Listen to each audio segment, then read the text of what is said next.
Now, Mystery Theater.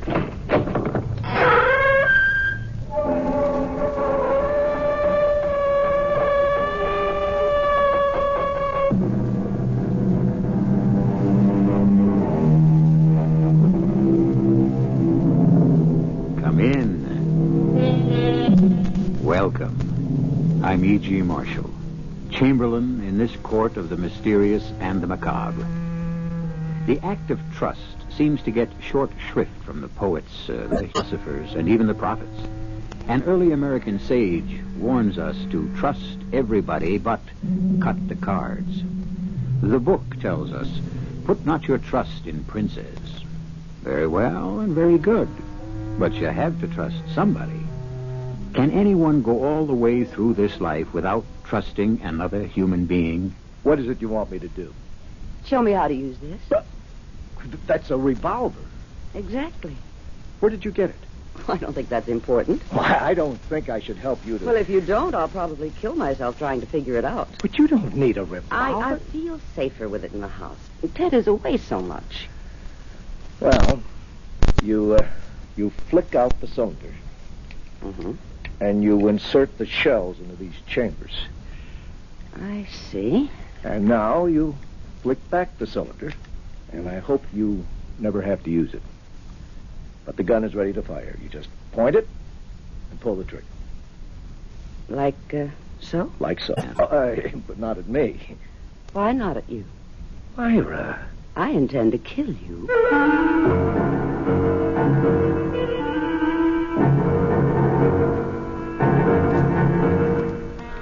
Our mystery drama, Can You Trust Your Husband?, was written especially for the Mystery Theater by Sam Dann and stars Joan Lovejoy and Mandel Kramer.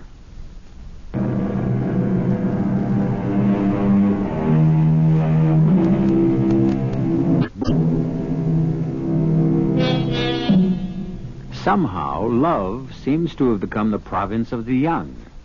Ask almost anyone to name two people who were deeply in love, and the answer almost automatically is Romeo and Juliet. Well, let's face it. Romeo and Juliet were a couple of teenagers who only knew each other for a brief interval. They conveniently died before they would have to weather the storms of marriage and responsibility. The lovers of record should be Philemon and Baucis, or Darby and Joan, couples who lived with each other and put up with each other for 50 and 60 years. That, dear friends, is love. All this is by way of introduction to the Mallards, Ted and Myra, married 25 years. And as far as we know, there's never been an argument or even a harsh word. It's all been one long, beautiful honeymoon, as far as we know. Let our story begin late one autumn evening as the doorbell rings in their comfortable, well-appointed apartment. Just a minute. You'll have to wait, Ted. Next time, carry your keys. Oh, Bert. Did I wake you, Myra? No, I never can sleep while Ted's awake. Come on in. Thanks. Ted isn't home yet. I guess his plane was late. Well, yes, it was. Oh, I knew it. But... But what? Well, Well, something's wrong. Well... Bert, what are you trying to tell me? Well, whatever it is, I guess I'm not doing a very good job of it. It's Ted. Yes, it's about Ted. Something's happened to him. The plane. Oh, now, Myra, just a minute. I've been listening to the radio all night. I haven't heard anything about a plane. No, it isn't the plane. Then what is it? The plane landed more than 3 hours ago. Bert, tell me what's happened to Ted. Well, I'm trying to. It's not easy. Do you know where he is? He's in jail. Jail? Why? What for? I said it's not easy. I'm not sure. He was arrested as he came through customs. Well, tell me why. Well, I suppose for smuggling. Smuggling? Oh, that's impossible. There has to be a mistake. Oh, I'm sure of it. We have to get hold of Arthur Kramer. I already did. Or doesn't he practice that kind of law? He'll get someone else if he can't handle it. Handle what? Well, all I know is Ted called me, and they allowed them one phone call. Please, Bert, get to it. Well, he said, Bert, I'm being accused of smuggling. Call Arthur, and then tell Myra. But what is he accused of smuggling? Heroin or cocaine. I'm not sure. But That's ridiculous. How could Ted possibly be involved in anything like that? They found it in his attaché case. But it's all a mistake, a terrible mistake. Or else it's a joke. A very bad joke.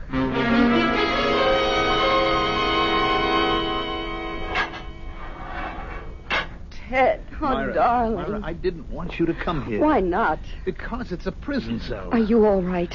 I don't know. I'm in prison, Myra. Well, it's not exactly prison. You're just being held here because of some awful misunderstanding. Oh, darling, it's prison. People like me, like us, we only read about these things. But Arthur says he'll go before a judge in the morning and see about setting bail. That's another word. Bail. Do you realize I'm going to be out on bail as if I was some common criminal? Darling, Ted, tell me what happened. I simply couldn't get a word out of Bert. What happened? How many times have I done this? I got off the plane, picked up my luggage, walked through customs, except this time I didn't walk through. This time, when they searched my attaché case, they found a packet, they say, of first-grade cocaine. Well, then it couldn't have been your attaché case. But it was. Wow. How did the cocaine get there? I don't know. Couldn't you have seen it? No. Why not? Because it was concealed in a secret compartment. What secret compartment? I don't know, darling. I didn't know I had one. But surely... Surely what? Surely nothing, darling. I know how upset you are. You don't need me giving you a third degree. They were waiting for me, Myra. Waiting? Yes. Ordinarily, customs is just a routine. This time there were 3 or 4 of them out there. They emptied the papers out of my case. One of them had some kind of a screwdriver, and he... You mean that they actually expected to find something? Yes. And then there was this cellophane, or I think they call it glassine, a packet just filled with powder. Well, it's a mistake. Well, of course. Obviously, it couldn't have been your attaché case. You see, that's the answer. Myra, I told you it was. Ted, you're being framed. That's the only thing that makes any sense. But why? Because I travel regularly between New York and London on legitimate business. I'd make an ideal courier. Somebody's been using you. People, a gang that's involved in smuggling, that they watch for regular travelers. I know it sounds crazy, but they managed to get hold of your bag somehow. I don't know what's going to happen now, Myra. Well, I know what's going to happen. Tomorrow, the mistake or whatever it is will be straightened out. I don't know if it ever can be straightened out completely. Ted, what are you saying? You're innocent. Am I innocent? You know it, and I know it, but what about the rest of the world? Don't forget this will be in all the papers. But it's so obviously a frame-up. To whom? Myra, there are people who actually believe that if a person isn't guilty, he'd never have been arrested in the first place. Ted, that's crazy. Of course it is, but that's what's out there. But everyone knows that you're an honest, hard-working, ethical man. In the minds of so many people, there will be a nagging little nasty suspicion. Could he really have been involved? Well, this is going to be a good way of finding out who your friends really are. Suddenly I feel as if I'm part of another world, Myra, a world you and I never knew. It's no longer our logical, well-ordered universe. All of a sudden, I'm a criminal. Darling, you're not. I'm in a cage, deprived of my freedom. Look at them, the rest of them, as you leave here. The thugs, the hoodlums, the thieves. I'm one of them. Ted. Look at them as you leave, because I can't leave. I have to stay. Darling, not for long. Myra, you've got to get me out. The shame of this. The disgrace. I can't stand it.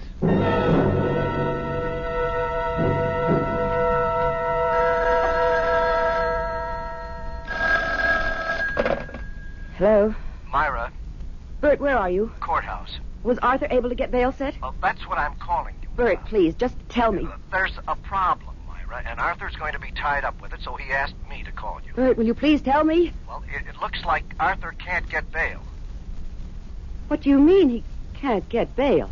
Well, It's the law. A person is entitled to bail. he is and he isn't. Well, I'm going right down there. Myra, it won't do you any good. You see, because of the size of the package and the fact that they've had their eye on Ted for a long Now, time... you just stop there. You stop right there. Please, Myra. I'm only reporting the facts. The federal prosecutor moved for suspension of bail. But that's not legal. Well, in some cases. Well, there has to be someone I can talk to. They claim Ted is so important to this narcotics ring. What narcotics ring? That he would simply jump bail and leave the country. Bert, do you know what you're saying? Or else his life would be in danger. So what this amounts to is protective custody. And Arthur, our fine attorney Arthur, to whom we pay a fortune every year as a retainer, is just standing there and taking it. Now, Myra, you must be fair to Arthur. Be fair to Arthur? Arthur's fighting it. He's filing an appeal. He's going to a higher court, but it has to take time. Time? Well, a couple of days, a week. Oh, Bert, I have to hang up now. Now, you just relax, Myra. Everyone's doing their absolute best. I'll talk to you soon. Okay, goodbye. All right.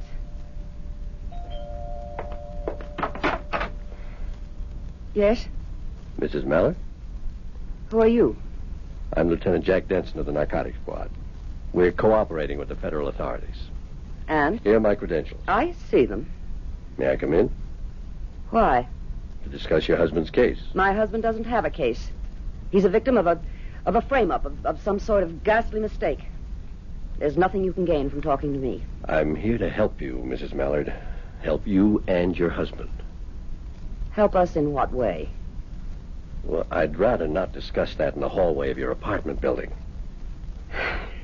Very well, come in.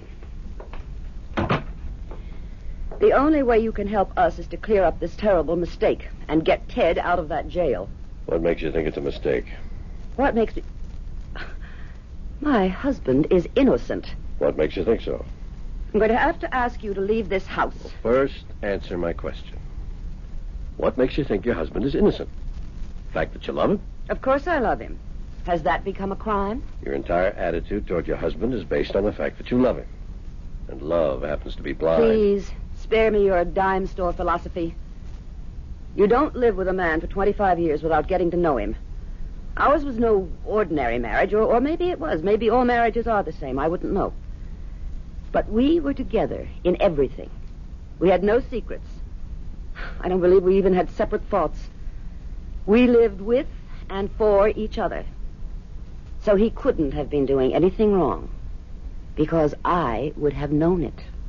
How would you have known it? Evidently you're not married. Or if you are, it's not what I would call a marriage. I would know. He wouldn't have to say a word or leave a clue. But I would know if he were doing anything wrong. So what do you say to that? I wish I knew what to say, Mrs. Mallard. I wish I knew how to say what I have to say. Then please, stop beating around the bush. You're a fine woman, Mrs. Mallard. I'm in no mood for flattery, Lieutenant. Say what you have to say and get out. I'm sorry I'm forced to tell you this, but your husband, whom you love, and with whom you're so close, has been leading a double life.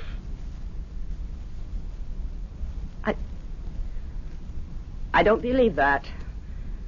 It can't be true. I'm sorry, Mrs. Mallard. We have proof.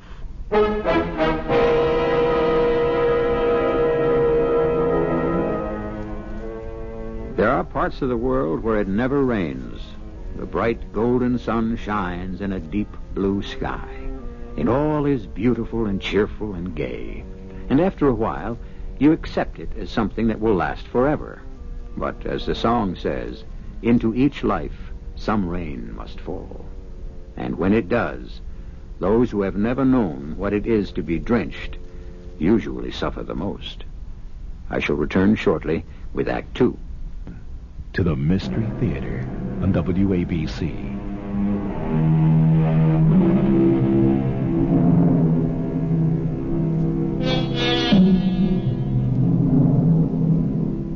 For 25 years, Myra and Ted Mallard have had a wonderful marriage.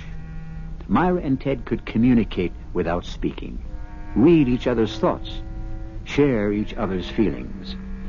Well, possibly this hasn't been completely so. For here is Myra being confronted with the charge that Ted has been living a complete life away from her, a life that is of interest to the police. I challenge you to present your proof, Lieutenant. We've been watching Ted for a long time. He makes regular trips. He makes regular trips to London on legitimate business. Of course. Ted had an opportunity to open a branch office in London. And he goes there to supervise. And it's an excellent cover. Cover? His presence is necessary. According to the annual report of your husband's company, that London operation is losing money. Ted has faith in it. But you can't excuse our being skeptical. And what right do you have to arrest a man on skepticism? None at all. But it goes deeper. I'm not interested.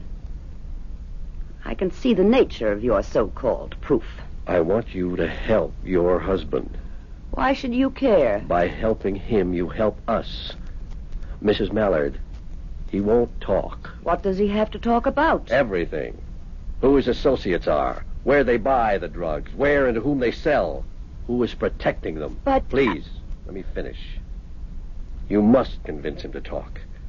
If he remains silent, he'll spend the rest of his life in jail. But he hasn't done anything. Please, Mrs. Mallard, we're beyond all that.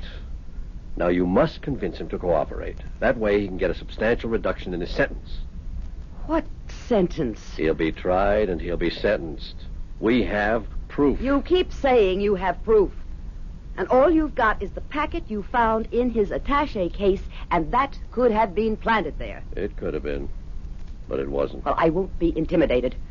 If we have to fight, we'll fight. Ted is 47 years old. He has a spotless reputation. He's never done anything wrong.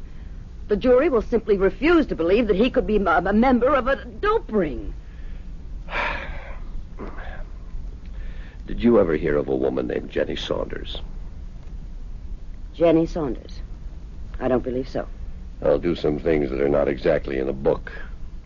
If you promise to say nothing, I'll take you to her apartment. Well, why would I want to go there? Because the two of you have something in common.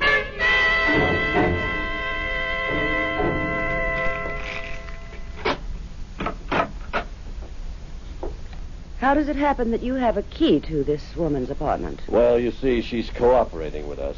And when I said I might want to bring you here, she felt it best not to be present. Why? Out of respect, I suppose, for your feelings.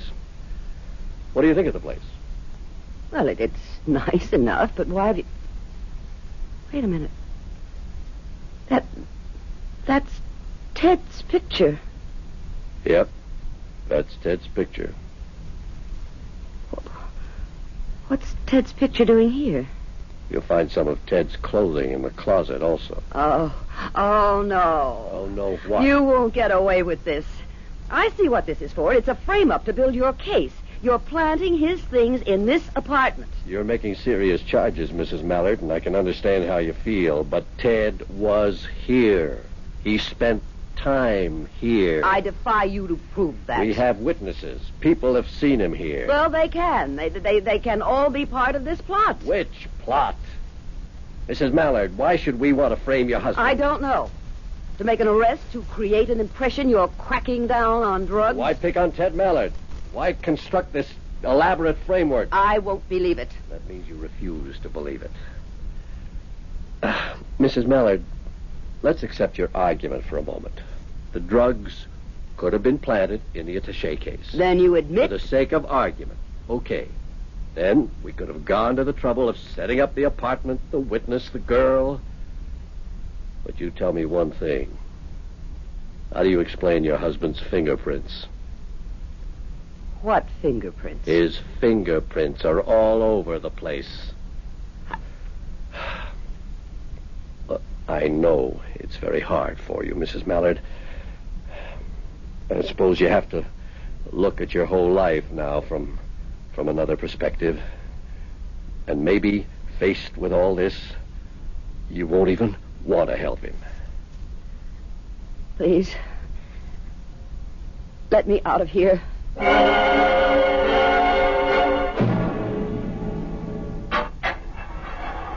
Myra, where were you? I thought you'd be here earlier. Arthur hasn't been able to do a thing. Now, should we get another lawyer? I can't believe a thing like this could Ted, happen. tell me about Jenny Saunders. Who? Jenny Saunders. Jenny. What about what about Jenny Saunders? That's what I'm asking I you. don't know any Jenny Saunders. You don't? No, of course not. Look, darling, we've got 1,000,001 important things to worry about. You don't know a Jenny Saunders. Myra, is somebody named Jenny Saunders somehow involved in everything that's happening? There's an apartment at 291 Fenimore Place. So, what about it? I was hoping you'd tell me what about it. Myra, what's wrong? Don't say nothing, because I can tell when something's bothering you. I didn't say nothing was wrong. Tell me about 291 Fenimore Place. I never heard of it. The police say they found your fingerprints all over it. Oh, well, I guess they would. Then you do know about 291 Fenimore. Thinking, darling. I have been there. Let me see. Often? Well, twice to install and then... Oh, let's see, was it 3 times? Anyway, I installed and then went back for some repairs, I guess. And I guess the police were checking every place that I ever visited.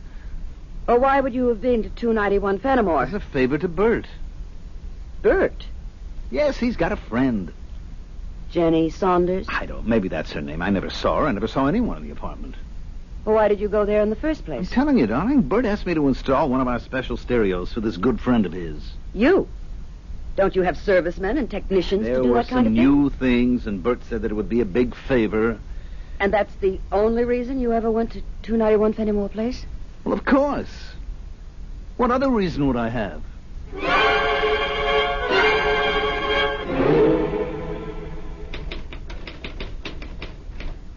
Oh, hello, Mrs. Mallard. Hello, Harriet. Is Bert Hollis in? Well, yeah, he sure is, but he's on the phone. That's all right. I'll wait. Look, I don't believe it about Mr. Mallard. I mean, well, he's just about the straightest guy there is. Harriet, tell me something. Does the name Jenny Saunders mean anything to you? Say it again, Mrs. Mallard. Jenny Saunders. Does it mean anything? Yeah. What? Well, I don't know. I mean, oh, gosh. Well, who is it? Look, does this ever happen to you? You know you've heard something somewhere, but you can't for the life of you remember when or where. Now this name, Jenny Saunders. Yes? I did hear it.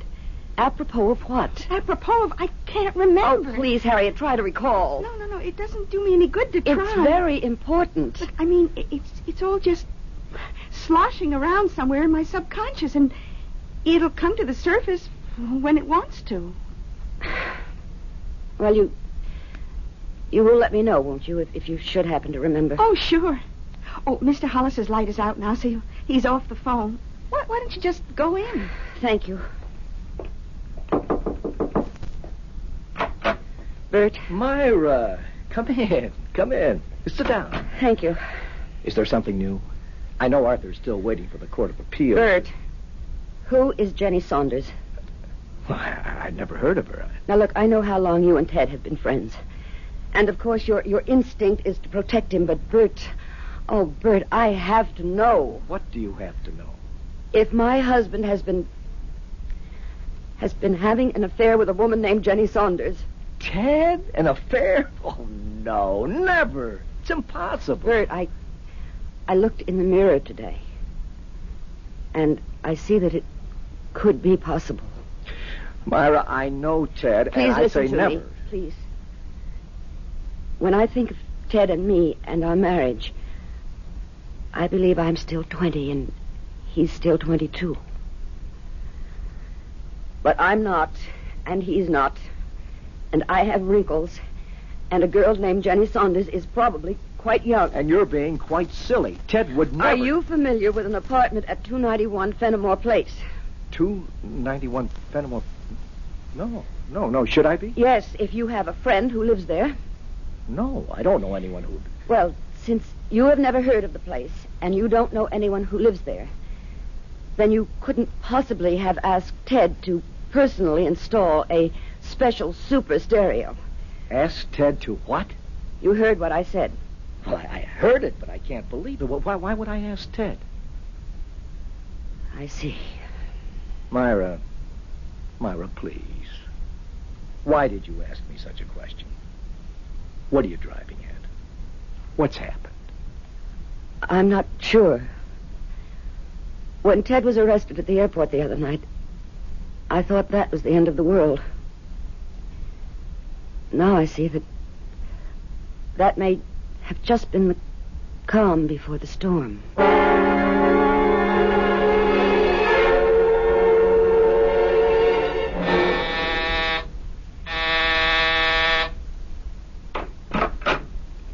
Yes? You're Jenny Saunders. Okay. Where do we go from here? I'm Myra Mallard. Oh, well, come on in. Sit down. Thank you. Drink. I don't believe so. Well, what are we going to talk about? Is it true? It's true. I didn't think you'd be his type. When they start to hit 50, what's a type? Although you are quite pretty. If it makes you feel any better, he's still in love with you. Really? Then what was he doing here? Well, I guess these fellows need excitement. He's in a jam, I hear. Yes. I will say he was fast with $1. He was good to me. The rent here goes for almost $300. And then he liked to go to the track. I never knew he had the slightest interest in... Oh, and he liked a game of cards. I told him the stakes were a little high. I never knew he could even play cards. Well, I tried to steer him clear of it. Thank you. But men, well, they do what they want to do. And so, well, the way I see it, he got in very deep to the loan sharks. And it's all tied into the rackets, you understand? So they said, look, here's how you can pay us back. And so he became a courier. You see it happen all the time. Legit business guys get themselves in hock, and the mob moves in. What are you looking for? You wouldn't happen to have a specially installed stereo, would you? Oh, no. I wish I did. Oh, thank you, Miss Saunders. Yeah. I'm glad you're friendly, Mrs. Mallard. A lot of wives, they'd throw a fit. But isn't it better to act civilized? Myra, what are you saying to me? What are you saying to me, Ted? I'm saying that I don't know a girl named Jenny Saunders. She lives at 291 Fenimore Place. You admit you went there. As a favor to Bert. Bert knows nothing about What it. do you mean he knows nothing about it? He asked me He to. didn't. He specifically asked... Myra, Bert came into my office a couple of months ago and asked me to do him this favor. But he didn't. Well, ask him. I did ask him. He knows nothing about it. And furthermore, I just had a visit with Jenny Saunders. Myra. I can see where she might be very exciting. Myra, listen to me. No, you listen to me. Call Lieutenant Denson. What for? So you can make a deal and be out of here in a few years, or maybe even months. Would you mind telling me what you're talking I'm about? talking about a man who fell in love with a woman half his age. Myra. All right. Let's say he became infatuated. And so he went through all of his money, got into debt, and was offered a way out, an illegal way out, and he was caught. Myra, do you believe this? Yes, Ted, I believe it. I don't see how it's possible not to believe it.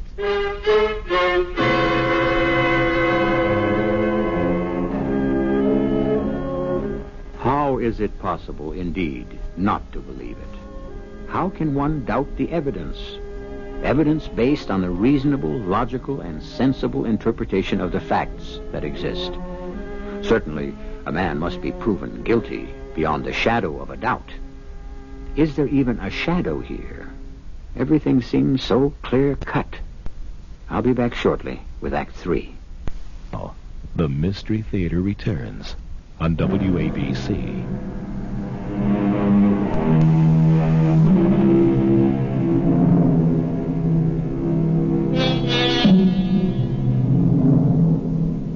Sometimes, if you repeat a story often enough, you'll come to believe it. For instance, for 25 years, Myra Mallard has been telling herself that she has the perfect marriage, a union that was made in heaven, as they say. And perhaps she has been so taken by the idea that she refuses to accept reality. And reality seems to be another woman, and a prison cell, and a narcotics-carrying charge.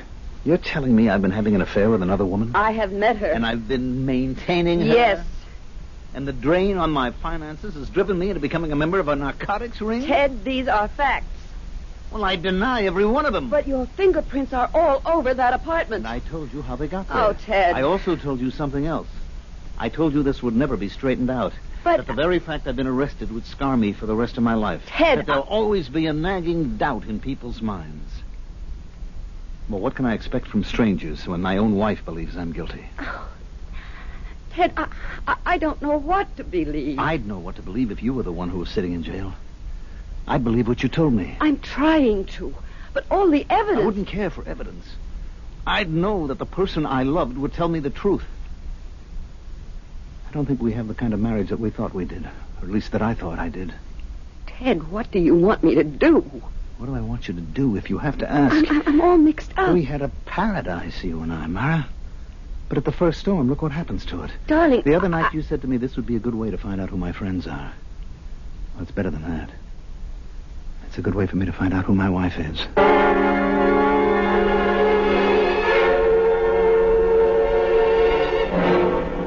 Well, Mrs. Mallard, have you thought it over?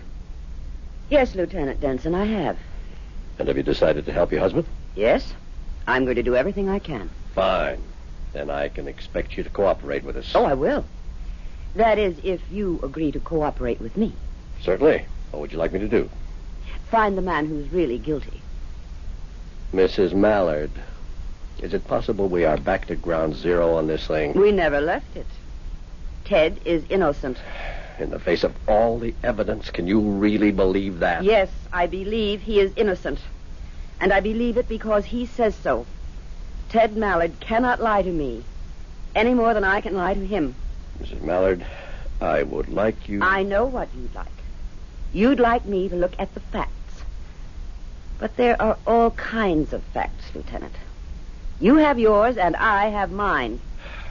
And what are yours? Mine is the fact that Ted and I are in love.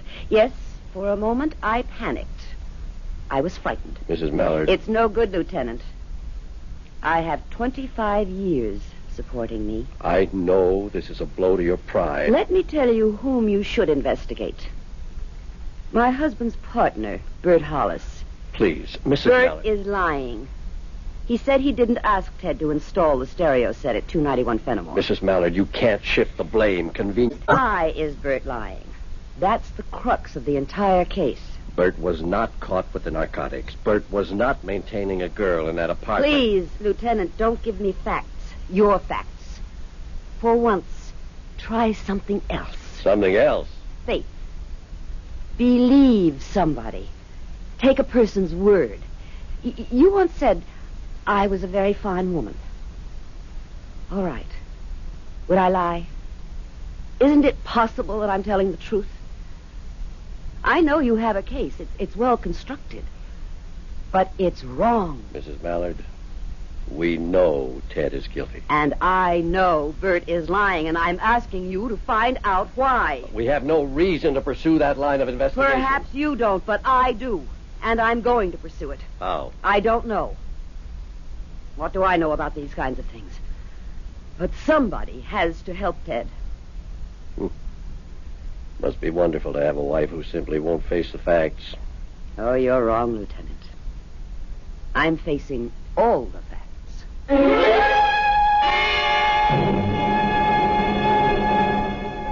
Why would Bert lie? I don't know. Think. I told you, I don't know. Have you had any differences of opinion about the business? No. Is he in debt? Not that I know of. Can you think of anything, any reason why he would do this to you? Bert and I have been friends since college. All right, the attaché case. How could the cocaine have gotten in there? That's beyond me. Oh, Ted, you're not being very helpful. Well, did I ever think I'd be framed? It's Bert. It has to be Bert. But why? I don't know. I'd have been willing to bet my life on Bert. Just as I'd be willing to bet my life on you.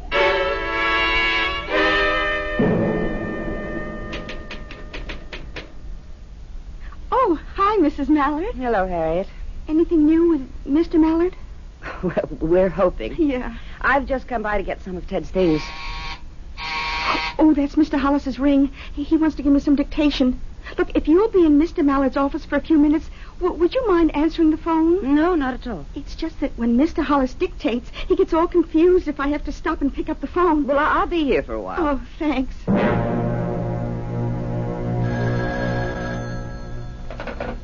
Yes? Is Bert there? No. Well, he's supposed to be there. He knows I'd be calling. He just stepped out for a moment. Tell him Smitty wants him. Oh, yes. What do you mean? Oh, yes. Well, I've heard Bert mention your name. Bert and I are, we're very close. There you are. What about the Saunders dame? Oh, that's all over. Look, it's a lot of dough, and it's due. He knows how and where to bring it. Myra, Harriet said you were here. Oh, well, I just wanted to get some of Ted's things. Why? He'll be out of jail soon. I feel it in my bones. Do you? I know Ted. He couldn't do anything wrong. You're a good friend to him. I don't care what anyone says. I'll stick by him. Oh, thanks for covering the phone. I heard it ring. Oh, it was a wrong number. Oh, well, I hope everything will be okay with Mr. Mallard. Thank you, Harriet. If you're through in Mr. Mallard's office, maybe I'd better lock it. Well, why? Does Mr. Mallard usually keep it locked? Oh, no. That's his problem. He leaves everything lying around. Anybody could walk into his office and walk off with anything. Even his attaché case? Oh, sure. Although, why would anyone want to take his attaché case? Well, did you ever see anyone carrying his case? Did I? Well, I never thought to watch. Try to think. Hey, now that you mention it, it's funny. Now, when he left for London last week, I saw Mr. Hollis bring him the case. And Mr. Hollis said, "Hey, Ted, you left this in my office." Uh-huh. That's what Mr. Hollis said. Mm-hmm. What did Mr. Mallard answer? I think he said, thanks, Bert. And that was all? Yeah. Oh, do you remember you asked me, did I know a Jenny Saunders? Yes. Well, that's where I heard her name. As they were saying goodbye, Mr. Hollis said, let me see, did you get everything squared away for my friend, Jenny Saunders? And Mr. Mallard answered, the stereo works just fine. There you are. You really forget nothing if you know how to make it come back.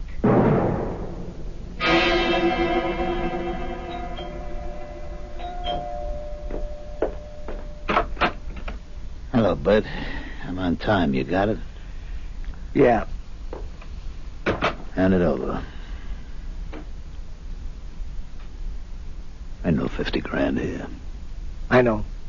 Look, the agreement was 10 payments, 50 grand each. 50 is too big a sum to The hide. agreement, pal. I can fix the books for 25 maybe each month, but not for 50. Who cares about the books? That's why we got Mallard out of the way, so you could have an open road. His wife was there today. Why? I don't know why. Maybe she suspects something. Why should she suspect I anything? don't know. I said maybe. Look, you're the one who said all you needed was to get Mallard out of here, and the till would be wide open. Okay, but you have to be cautious. Cautious. The way you drop money on the ponies, the cards, the dames. Look, it'll just take a little bit longer, but I'll pay you fellas back. What's that? I don't know. Nobody's supposed to be here. Well, maybe it's Jenny. How could it be Jenny? I heard you two are quits. Quits? Where did you hear that? Your secretary told me. She doesn't know anything about Jenny. Wait a minute. Hey, what are you going to do with that gun? Somebody's in that closet. What are you trying to do, Bert? Set me up? No, I don't. All right, whoever you are, come on out of there. Myra, You notice, dame? it's Ted's wife. Hello, Bert. Who is your friend? Myra, I couldn't help myself. So you did frame Ted after all. Please, Myra, you don't understand. It was Jenny. Jenny Saunders. I couldn't keep away from her. All right, we can't hang around here. What are you going to do with her? I don't know. But something will occur to me. Move, sister. Why? What are you going to do to her? She has to disappear. You let her alone. Murder was no part of the deal. Look, Bud, people do what they have to do. I said no. Please, Myra. Myra, if you promise not to... What can she promise? Myra, promise you... Oh, poor Bert. This This character makes you betray your friend, loot your company. And now he'll kill you. Shut up, lady. Well, how else can it end? I think we'd better go for a little ride. No, I won't let you do it. Let go my arm, you nut. Put away. I said let go my arm. You okay, Mr. Hollis? Me? Yes. Yes, I am. Lieutenant. Hey, Joe, get an ambulance. We may be able to save this other one's life. Lieutenant. What am I doing here? Yes. Well, you can say whatever you like about science and facts and clues and evidence, but sometimes a good hunch has them all beat. You heard what they said? Yep, everything. I followed you because if you did happen to be right, you'd need help. I didn't mean to. I just kept getting in deeper and deeper. Thank you, Lieutenant. No, thank you for showing me what it can be like. What can be like? Marriage. I may even try it myself.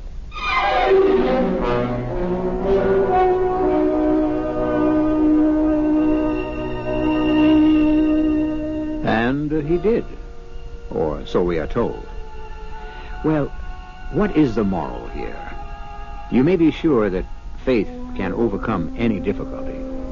And as the Persian poet said, the sweet breath of love can blow away the mightiest mountains. So, you have faith, for I shall return in just a few moments.